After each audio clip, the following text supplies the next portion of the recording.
Number two is, I don't know how to say this tactfully, and I'm probably going to say it the wrong way, so I'm sorry for anyone out there.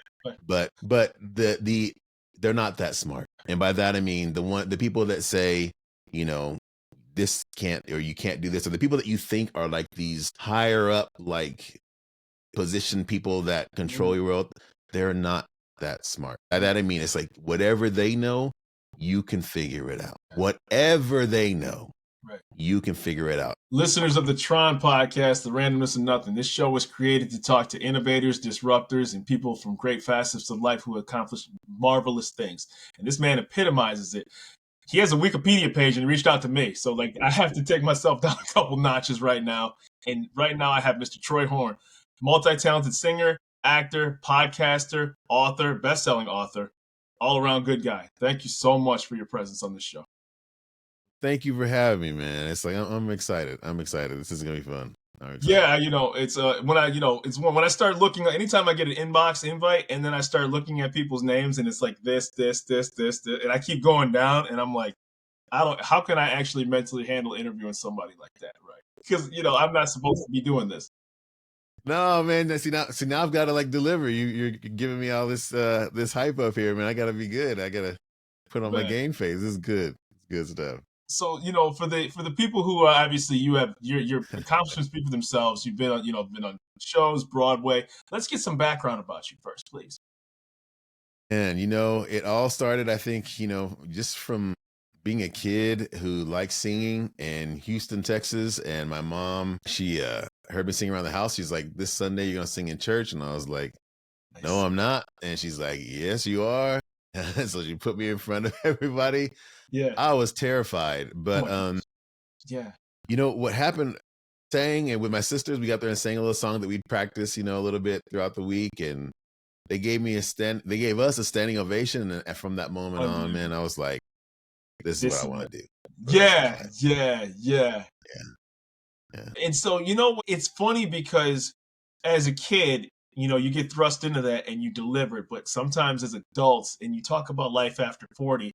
Mm-hmm. I mean, an adult will be concerned about embarrassment, insecurities, going viral for all the wrong reasons. How do you take that as a kid and say, at that moment, I want that feeling over and over again, and ultimately led you to your pinnacle of your career? As a kid, it was like, it was just one of those moments where, like the heavens open up, you go, oh my gosh, this is it. And so, I mean, from then on, I was like, I'm in, this is what I'm doing, so, and, I was just like, it was just a moment of clarity, like, this is what I want to do. Of course you go through life and you have, people tell you the possibilities and the realistics and the variables and all those other things. But that moment was so transformational for me. I was just like, I don't care. This is for sure. This is it.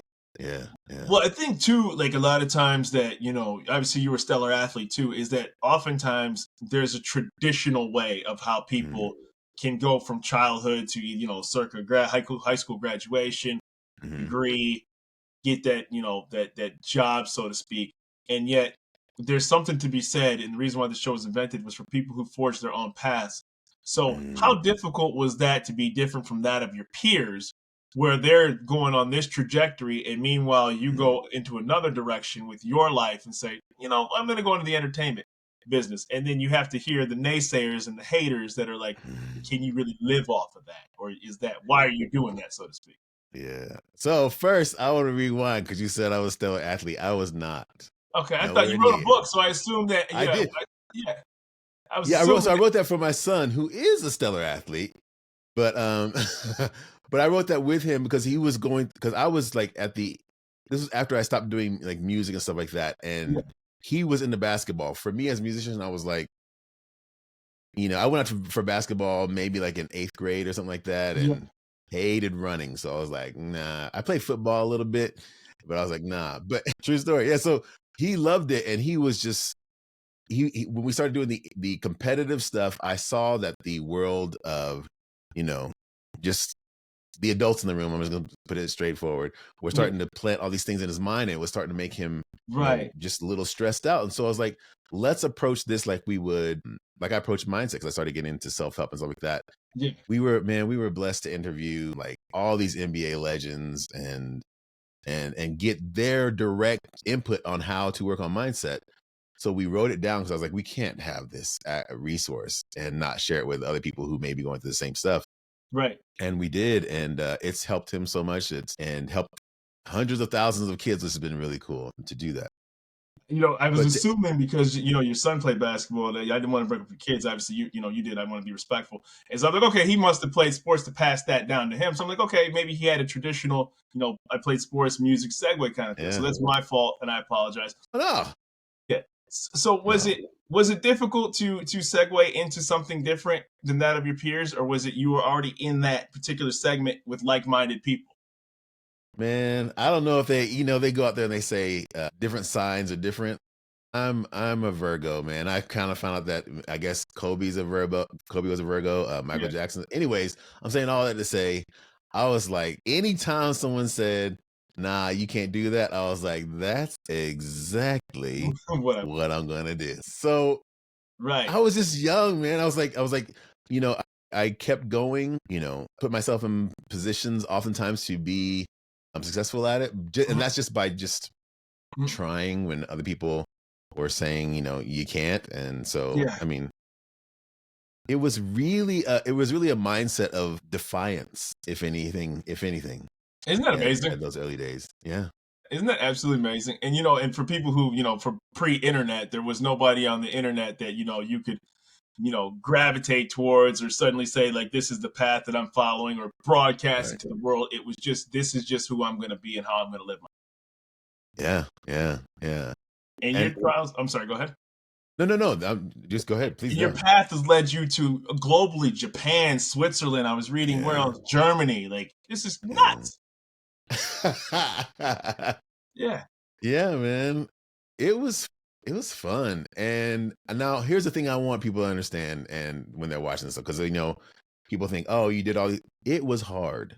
There are many moments where I was like, ooh, should I turn around on this path? Like, I mean, we're talking, lights turned off because couldn't pay the bill. We're talking car repossessions. We're talking, oh my gosh. And I was like, okay, we gotta figure this out. And those moments are moments where I think, God, the universe, or whatever is your thing up there, is saying, okay, so do you really want this, or are you just posing for the gram? Yeah, like, do you, man.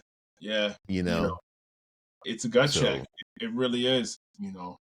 It's like that Pursuit of Happiness film with Will Smith, when he's trying to get the door open, right? Yes. His son, right? And you're just like, yeah, this is a movie, but this, I can only imagine at that moment, if there's any resemblance that this really was occurring, you're like, that's somebody at their lowest point. Their lowest. And it's yes.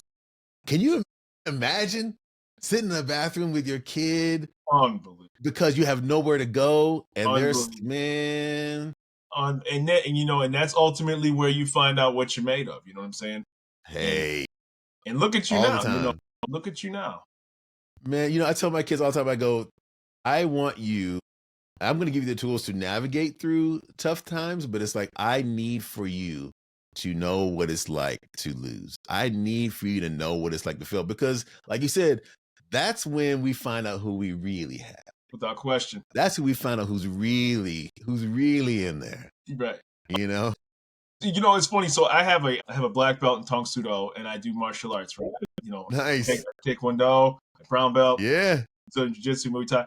And so I've always said, I tell guys who I've trained with all the time, I'm not worried if y'all beat me, because I don't have to worry about beating you in real life. I just have to take care of myself against somebody who's untrained. So this idea that I have to be the best guy in the room, or I have to be like, listen, anybody who's ever trained has gotten their ass kicked. And I don't cuss on this show, but I think I can say that word. You will get served. It will happen, and you will figure out real quick that you got to deal with it. And that's just, there's no ifs, ands, or buts. There's no sugarcoating that. your son plays basketball, there will be that kid that will jump in the air and you will be like, how in the world did he do that? I can't do that. Absolutely. Absolutely. And you got to Yes. deal with And it. then you get to find, okay, well, look, what are my strengths in this moment? Because I know I'm not gonna be able to do that or whatever it is that you see, Yeah. but I do have other strengths. What are my strengths in this moment? I think that's what that low thing gets you. It's like, okay, look, what are the tools that I have? Because I need to use all of them right now. Yeah. And I got to imagine being in the entertainment, and we'll get into it. I mean, you started in Rent, and just from watching how competitive it is, in sports, I'm sure acting and entertaining is just. I mean, you have probably ran into people who are so talented, who maybe didn't even make it, who the world hasn't even heard of yet, because it's that And competitive.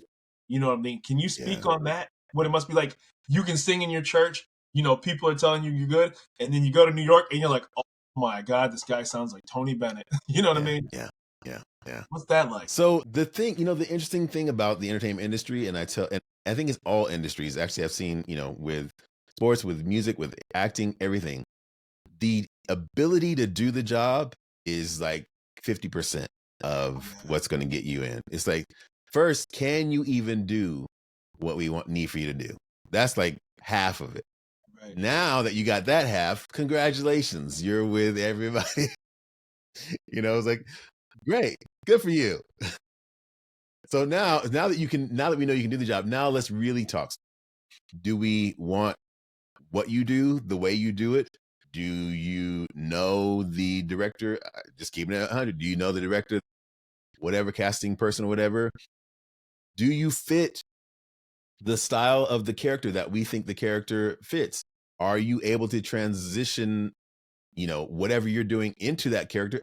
Or if you don't, are you going to bring more people or more attention to our product than the other person will? It's Isn't that like, amazing? And it's not yeah, just about the talent that you possess at that no. moment, right? Right. So, for instance, if you're not 6 feet tall, then you're automatically disqualified, right? Like Right. off the rip, right? Like I'm 5'8", and I can't tell you, like Mhm. I'd be disqualified from a number of things because no matter how much I try to, grow the hair out at the top or anything like that, like Mhm. hey, requirement 6 foot tall. That's all she wrote, right? You Well, can do it. almost, because we interviewed Earl Boykins, actually, oddly enough, who is Funny. 5'5". Yeah, he's from Eastern Michigan to Eastern Michigan, which is not too far. Yeah, Yeah. crazy. And he was talking about he had this unwavering belief. He told us, he goes, I walked into this gym with this guy. I was playing Division II or something like that. And he said this kid came in who was the Division I all pro or whatever of the league. He goes, I didn't know. Yeah, But my coach said Earl is better than that kid. And the coach had us play with his other coaches, with his coach, or we had us play one-on-one. And he goes, I just, cooked him over and over and over again, because I was like, yep, I know I'm Earl, and I don't know yes, who this dude is, but I know I'm yes. about to give him buckets. And he gave the dude buckets. And we all know where Earl ended up. Yeah, the Denver I, Nuggets had a very good NBA hey, career. hey. So it's like, can you deliver? So yeah. Right. But Yeah. it's amazing because, like you said, all those nuances. Somebody who's coming out of acting school or coming out of their accolades of their backyard, so to speak, and then Yeah. they have to navigate all those extra layers to actually be Yeah. casted or actually be in a role, Yeah. because it's not Yeah. just about whether you can hit those notes. And I say that because I No. interviewed a pianist. His name's Patrick Boylan. He was a great guest on the podcast, and Nice. he's in LA, and he's like, he plays at numerous restaurants, and he created his own musical app. And he was saying, just because you can play the piano, if you're not engaging the crowd, if they're not feedbacking from you, if you're not getting a certain ebb and flow, it means nothing. Hey. Yeah. Nothing. Nothing. Yeah. No.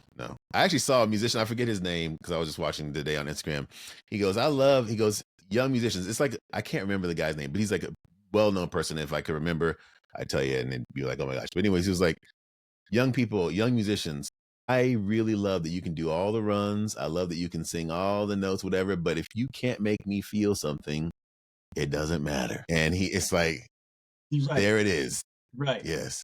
It's amazing. It's touching because, we ultimately have a lot of options of where we can put our entertainment, whether it's on our phone or just streaming platforms as a whole. I mean, everybody's got subscribed to at least 10. That's like the average now, right? Right.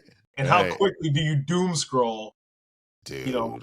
I mean, it takes 25 minutes to pick something, right? But it takes Yeah. 5 You seconds to get cut something off when it doesn't. 5 seconds. Easy. Right. Yes. You're like, Easy. it's crazy. Your attention span went to nothing. You're like, yeah, it sucks. Turn it off. Yes. Yes. You know what I So mean? it's funny you see people like they start the video with this long pause, looking at the camera like, nope, nope. Exactly.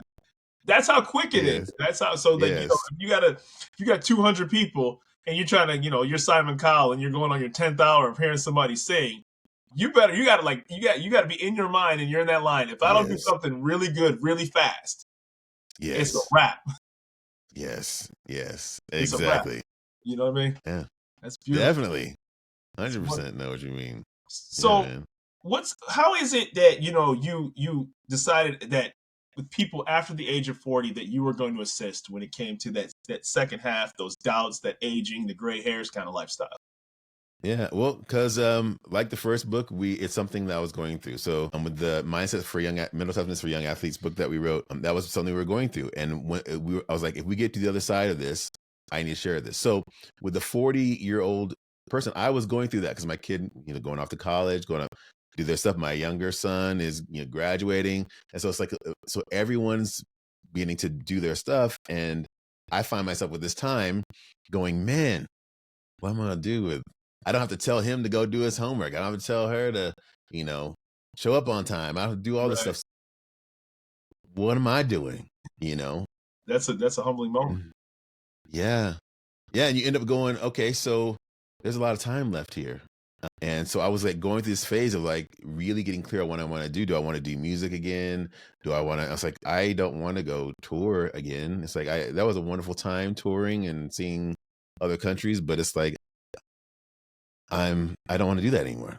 So what is it that I want to do? What do I want? How do I want to use the tools that I have? How do I want to use the experience that I have? And so I went through the steps that I write about in the book, and they helped me find clarity and purpose. And so I was like, let me write it down with the hopes that it will help someone else. Absolutely. Because most of the things that I was finding were like, after 40, you need to accept your decline. And I'm like, nah, bruh. Nah, we ain't doing that. Isn't that nuts? Isn't that like who? First of all, you should be glad that you're getting older. Like I know, like there's nothing actually inherently wrong with like glad to see some years in life because that means you got I had a Scarface poster for a long time on my wall that said every day above Earth is a good day, and it really truly is. You know what I'm saying? Like, yes, you know what I mean? Yeah, it's so people need to bring in perspective that it's there's nothing wrong with aging, but you can actually you can control some things. You can control a lot of things. And the thing that I found is like once you get to the other side of that and you gain that clarity, you realize this is kind of the best time because I know all the things I thought I knew when I was 20 something. I actually know. I wrote that down. It's funny. I wrote that down and I saw you say that to that gentleman that you did a podcast for just a couple days ago. Yeah. Yeah. It's like there's something about that. It's like, oh, and I actually have a little bit of resources to put this stuff together. It's like, hey, what? Now I'm going to stop when I know the game? Exactly. Come on, man. Well, I'll give you my personal example. So like I did martial arts for a long time. I did it all through college. Yes. I did tournaments across the state of Michigan. And for people who are listening, I'm not lying about this. I really actually did do this, right? I know people are like, did he really do this? No, I really won the Great Lakes Cup in Lansing, Michigan back in 2003 in my weight class. That's a true story. I'm not saying I'm not a professional fighter. I have nowhere near your accomplishments, but I'm not juicing myself up for the sake of the show. That's a pretty darn big accomplishment, my guy. That's amazing. But thank you. But what's interesting is I'm a better martial artist as I got older because I wasn't going off of just athleticism and youth. Yes. So now you actually know what you're looking at when you're performing a move. Now you know, okay, I could really get because before you have all that adrenaline. Oh yeah, you give me instruction, I can kick that high. I can just jump. Right. And now that you can't do that, okay, now you're positioning. Okay, maybe I have to be more linear with my move. Maybe I need to be more timely because I'm younger and I'm a little heavier. So to your point, you start thinking about your own, not only say limitations, but you're able to break things down mentally quicker than you did when you were younger, when you were just going off of I'm just gonna go. Yes. Yeah. It's kind of like I talk to my son about when he's playing basketball. I was like, I go watch this kid, and we'd watch play. I'm like, he's doing too much. Yes. Like if you watch like I don't know, a Michael Jordan or a Kobe Bryant or Earl Boykins, or those guys. No Like wasted was it? moment. I think Kyrie was talking about I score off 3 dribbles. Exactly. Exactly. No I don't wasted have the movement. between, behind the back, turn around, Yes. double cross. Yes. No, 3. Yes. I'm like, that's a master when you're like, I know where I need to go. I need 2 to 3 moves to get there, and I'm going to execute successfully. I don't Correct. need the rest of it. Right. Correct. And so, like, Yes. it's almost like there's a reason why Johnny Cash is one of the most successful singers, of all time. It wasn't because he sounded like Tony Bennett, right? It's because he had Nice. his lane and where he was successful at with his respective sound. Nobody sounded like him. Right. Right. Nobody sounded. So, like, mastering your own lane is something that you've assisted people with because, unfortunately, the internet has allowed the imposter syndrome. And I've heard people, make that, those assumptions, right? Some people just have the six pack. And for people who are watching on the internet, a lot of those influencers did not get that by just staying in the gym. Okay, let's just call it for what it is. I'm not here to call nobody out, but people can do their own research. But to your point, it's about finding your own respective voice. It's about cultivating what makes you unique in your own respective field of work and being comfortable with that. Yeah. Yeah. And it's really a powerful thing when you do. I mean, it makes you one of one. It's like everyone talks about one of one. It's like you're already one of one, but when you really get clear on that voice and your inner power and your inner direction, especially after 40, once you figured out what life is supposed to look like, right? It's unmatched, the amount of stuff that you can achieve and succeed at doing. Well, I saw your clips where you said your superpower, right? So you have to find. I'm Yes. watching some of your clips and it sounds. I think people, they need to pick up as a whole. But when you find your superpower, right? So like when I created this show, I was like, man, I can't program, I can't code, I'm a really lousy cook. I really don't. It's just terrible, right? So like, but as I got I was the guy who people always told, man, can that guy shut up? It wasn't rude, but I would always just have to talk about something. And so it started dawning on me as I watched documentaries and I was always interested in things. Well, what if I just talk to people who are really fascinating and I can get a little bit of piece of nugget of what they share with the world? And then you find out people like yourself are very forthcoming with that information. And I say that very respectfully, right? Ask and she shall receive, right? And so then it became, well, Troy reached out to me and I'm just nobody outside of Detroit, but he's willing to give this information out, right? Yeah. Yeah. Yeah. I mean, because, it's funny. They say, people who have seen this stuff and have lived like through the pain of getting here, you don't want anybody else to ever, which is why I write these books. I'm like, if I can help you not go through that, it's like we're all going to have struggles. We're all going to have things. There are going to be problems. Just don't have the same problems I had. Isn't that right? That's amazing. And what makes it even more amazing is I would never know until you said the things, right? Because I saw your what if video, which I thought was beautiful. You're singing in the backyard and reading the comments. I thought those things were wonderful. Thanks, man. Below the surface, right? People have gone through things, but people only.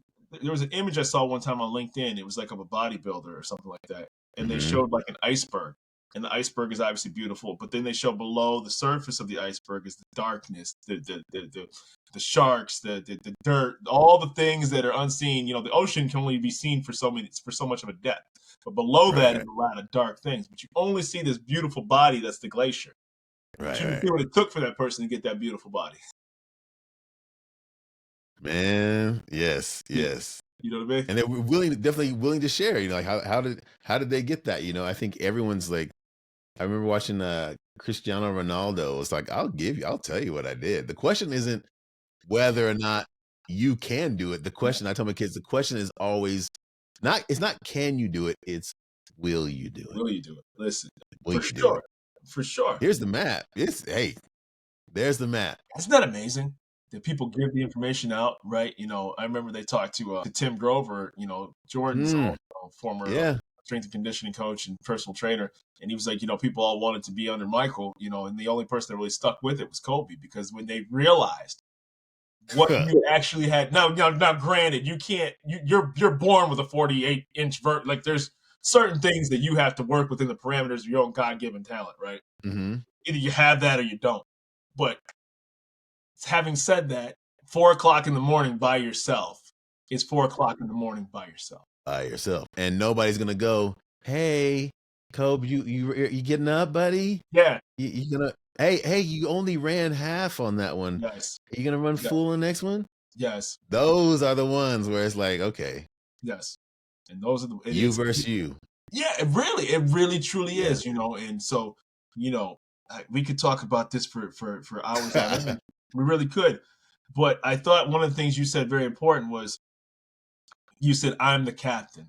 I thought that was very powerful, right? And so you can either, if when people say that, like, "I'm the captain of my own ship," can you describe that? Yeah, so we go through life and, through school and all that stuff. Someone's always telling us, hey, you need to do this. Hey, you need to eat that. Hey, go to bed here. Hey, the rule is this. Hey, the rule is that. The biggest thing that was one of the biggest things that I had to get in my mind after midlife was like, look, I lost loved ones and all those other things. And you go, well, wait a minute. I'm the captain. As a guy in that movie, I'm the captain now. Yeah, right, yeah. So if it's going to happen, you need to make it happen. So it's like 100%. realizing that there is no other like authority that's going to say this, that, the other. It's like, it's you, and you have the tools because they prepared you for them. It's like, okay, it's time to make this happen. That's how I felt anyways. Yeah. So oftentimes I think if we autopilot it, right, because when you're on a college campus, like, and I say this, I was when 2001 hit, 2001 9/11 hit, I was in college, right? Mm-hmm. The world came to a screeching halt, right? Everything is panic, and rightfully so, because it was a cataclysm. Once in a, I mean, you could never picture an event like that happening. Yeah. But on a college campus, classes canceled for one day, and then the next day classes resumed again. So meanwhile, you're insulated from the rest of the, like, what's really happening, all these things that are facilitated around you. But on a college campus, it's like, yeah, we had one day, and yeah, people talked about it. But then eventually, like, everything else went on, and you don't, at that age, because of where you're at, aren't seeing the consequences in real time. Businesses are changing, security protocols are changing, all these other requirements around the world are changing. Meanwhile, you're just going to class. Yeah. And someone's saying, hey, you need to be here at 8 o'clock. Hey, we have homework due. Hey, mess hall closes at 12 or whatever. Yeah. It's like, yeah, we'll delay this for a day or two, but we'll pick it right back up. Meanwhile, everything else is being facilitated in real time around you. So you have the gift of youth in that situation to pivot quickly, because it doesn't really impact you. It does impact you because people died and the country was impacted. But as far as your day-to-day motion, you really just, we're still be able to wake up the next day and go about the rest of your day. You were insulated from the rest of the things that took place. So what does the future hold for you? Are you still going to continue to sing, entertain? I know you said touring. That was something that was, off the table, because I'm sure it was a very long. Can you describe those briefly, what it was like going to those countries, by the way? Yeah, man, it was fun. I mean, it was absolutely amazing, getting on a plane. I mean, you're a lot younger, so sleeping in the van or sleeping in the bus or sleeping in the whatever, it's fun. You get up, you go do a show, you go out and hang out, you get amazing food. That's awesome. It's like it was absolutely amazing, and I'm glad I took that chance and that shot and that bet on myself during those times of life, even though there were some quite interesting moments where it's like, what's you gonna do? So the proverbial starving artist, quote unquote. Oh yeah. And again, those are moments where you're in the bathroom, like the Will Smith dude holding the foot on the door. It's like, hey, do you want it? Do you want it or no? Because this is the journey through the woods that you have to take to get there. Hey, are you willing to go all the way through the woods or no? So, but yeah, it was worth it for me. I loved it. I thought what was interesting when you described your book, and I think anybody who's a parent can relate to this, when you said that it goes from being fun to being competitive.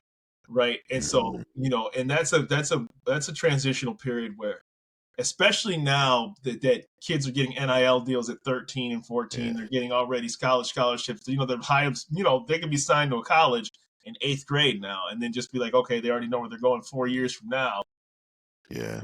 To your point, like navigating the pressure of the kid who just wants to play, and this isn't irrespective of sports. It could be going into theater, right? There's that one kid that's Right. determined to be on the billboards, Yes. and there's the other kid whose parents are just like, hey, Timmy, I just got to get my kid off the couch. Thank you for saying that. Yes, they're Okay. different. Yes, Yes. thank you for saying that because Appreciate it's it. like, look, you can be like I said, you can do either one, Yes. but don't do one expecting the requirements of the other. Yes. You Yes. can do whichever one you want. You can do competitive, you can do non-competitive. You can do I want to be on Broadway, you can do I just want to sing for fun. You can do either one of them. But if you decide to step into the arena of, let's just stay on the music, I want to go to be on Broadway or I want to get a record deal or whatever, we have different requirements for this. Oh yeah. Oh yeah. So don't show up to this Yeah. expecting less requirements. If you don't want this, stay over here and that's fine. Yes. It's fine, but don't get mad at this for being what it is. No question. And Yeah. it's almost like, listen, I've told a couple different guests this. It's like I really wanted to get in shape. Like I really wanted to like legitimately, like not just like, okay, I feel comfortable, but like kind of like shredded. And so like Yeah. when it got to the point where I really wanted to, like, I had a horror story one time where I was doing jujitsu and then somebody, their wife filmed it and then he sent me the video and I saw what I saw and I was mortified, by what I saw, because here you are looking in the mirror thinking everything's straight, like, oh man, I'm feeling myself. And then, you can do two things when you see that flab in real time that's presented back to you, because ain't no AI in that bad boy. You know what I mean? So now you're like, I have to eat right. I have to think twice before I eat that bag of chips. I have to be cognizant of fast food. I'm not perfect. But now it gets to the point where you got to jump rope, you got to shadow box, you got to do calisthenics. And when you times for a meal, it has to be a small cheat meal on a given day of the week. It can't be the regular food that you ate. Hey. Again, it's like, what do you want? What do you want? Right? Yes. What do you want?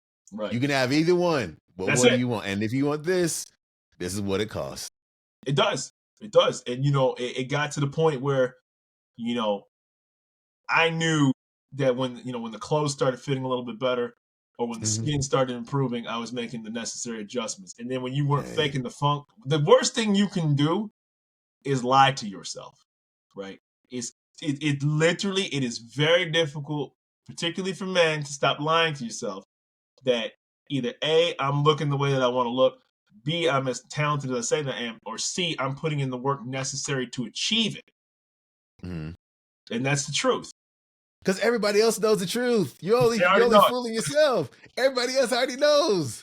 Yep. Everybody else already sees it. Yes. They might go, oh, no, it's fine. It's like, but they know. They know. The only person you're tricking is yourself. That's the only person you're lying to. That's crazy. And the people who are the experts whose field of work you're trying to get into, they already know whether you're full of it or not. You know what I mean? It's funny you say that, man, because it's like people will walk at, like, even with our acting school, whatever, people will walk in auditions. The only reason they need 16 bars when you sing is because by bar 2, they already know. Oh my God. Bar 1, really. Bar 2 is just like to make sure they know, but bar 1, I already know if you got it or not. Jeez, man. That's hope. Well, you never saw me in that room for a reason. There's a reason why you. But it's just like, just like with Taekwondo, it's like the minute a guy sits on the mat, the way he moves, his first move before he even strikes, he knows what he's doing. Right? I could, we come from completely two different worlds and two different pinnacles of success. Obviously you have done wonderful things, and I think giving the interview time isn't enough to justify, all your accomplishments. But anybody who says that they know martial arts, you can find out instantaneously. What lineage, what country, how do you tie your belt? The minute you get on a mat, I don't care. I have less experience in jiu-jitsu than I do in karate and stand-up striking arts. But I know what I'm looking at when I do something. So even when I would go to jiu-jitsu, it's funny. I came from a karate background. Guys that did jiu-jitsu were like, what do you know?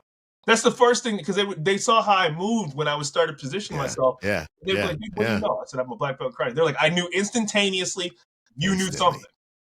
Yes. I'm like, Yes. "Damn." Yes. Yeah. Yes.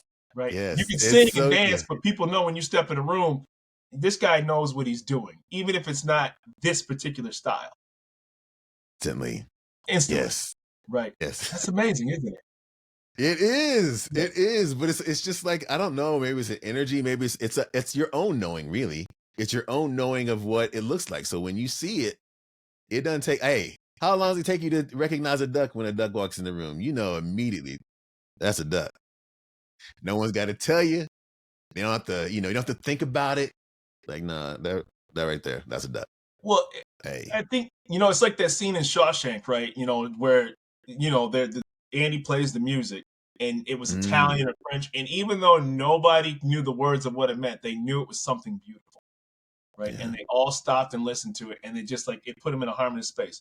I watch a lot of subtitles, in foreign films.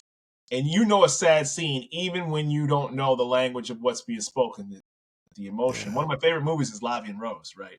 It's a great film. Nice. All in French, so you have to pay attention to the movie. But you can tell when something emotional is taking place, the tone, the quivering of a voice. You don't need to know French to know that that's a very powerful scene that's taking place. Yeah. And there's something to be said when people can convey that in a language that somebody doesn't know. Yeah. Yeah. For me, it was like that scene in Life is Beautiful. Have you seen that movie at all? Yes, Roberto? yes. When he was in When he the marches, house. when he marches happily in front of his son, even right now, I'm like, That was a tough set.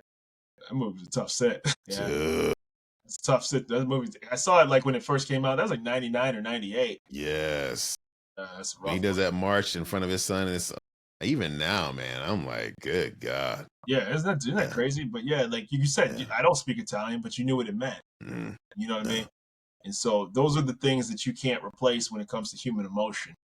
And it's beauty. And I'll leave this with this because I respect your time and schedule. What do you want to leave the world with when it comes to your inspiration, your music? Do you want to be known? Obviously, I'm sure at the forefront is family and fatherhood, but from messaging to other people, what energy do you want to put out?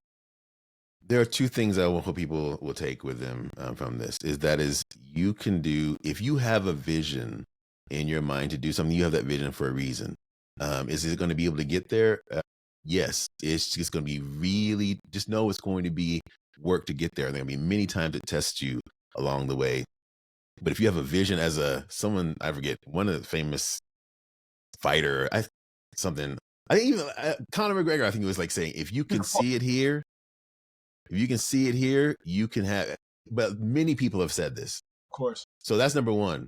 Number two is, I don't know how to say this tactfully, and I'm probably going to say it the wrong way. So I'm sorry for anyone out there. But they're not that smart. And by that, I mean, the people that say, this can't, or you can't do this, or the people that you think are like these higher up, like position people that control your world, they're not that smart. By that I mean, it's like whatever they know, you can figure it out. Whatever they know, you can figure it out. Because I went through so much life thinking other people had this key, the answer, the special this or that, the other, the information that I had to. Theirs was taken and yours wasn't available. It wasn't available to you, right? It's all available to you. Yeah, all of it. It is all of it. It's right. It truly is, and usually, and the funny part about it is, a lot of it's free. A lot of it is free. Like a lot of it, legitimately, it's free. It really is. You just have to you really have to actually stop doom scrolling. Yeah. And actually, look what MP3s. I remember, when Napster came out, you're like, I can get my music. Now I want artists to get paid, but as a 15-year-old kid, full disclosure, yeah, I bootlegged a lot of music, okay? You're all on Napster, man. You know what I'm saying? Definitely. But to your point, it was readily accessible and available, and the industry had to adjust to what took place. And then that opened the doors up to the YouTubes of the world. But the information was out there. It just took a couple people to crack the code, so to speak, or be the rule breakers to figure it out. And then it became the floodgates open. So, all of this is available. Man. People with podcasts, they're sharing information to people. They are. Yeah. It's all available. All of it. Yeah. It really is. And so, I always ask this to my guests, not because it's because of me, but because for the purpose of the show. Where can people find Troy Horne? .com. I made it easy. TROYHORNE.com. Yeah. I have all the stuff up there, and free downloads. And then if you are over 40, I would encourage you to go on Amazon and look up Middle Management by myself. Hopefully if that's something that would help you navigate that space in your life. That's another resource. It's wonderful. And I think that TroyHorne.com. I think for the people who are concerned about aging, I mean, at some point, if you're fortunate enough to live that long, you learn to navigate it really well. And it's because of people like you that it makes it a lot easier. Whether it's the self-doubts, whether it's the body that takes a little longer to recover from the workout, those are real. Yeah. But you know which workouts to do. It's kind of like you're going to that martial arts thing. It's kind of like the sensei that knows, like, that's all I need to bring you to your knees. Exactly. Meanwhile, the kid goes in there. Pressure point is it. Yeah. It's pretty Kid's amazing. doing all this stuff, and the master walks up and goes, pressure point, and you're like, oh. Right. It's like the Indiana Jones when he just shot the guy, right? Like, he's like, I'm not doing all that. Hey, don't need all that. I wish I had the special sauce to keep you on as long as possible, because it's a testament to who you are that you're willing to share your time with me on this show. But it has been an honor and a pleasure. Well, thank you so much for having me. It's been an honor and so much fun, man. This has been so much fun to do. I was nervous, man. Like real talk, I was real nervous. No. So, yeah. Very appreciate it. Troy Horne on the 𝐸 podcast. Ladies and gentlemen, thank you. Thank you.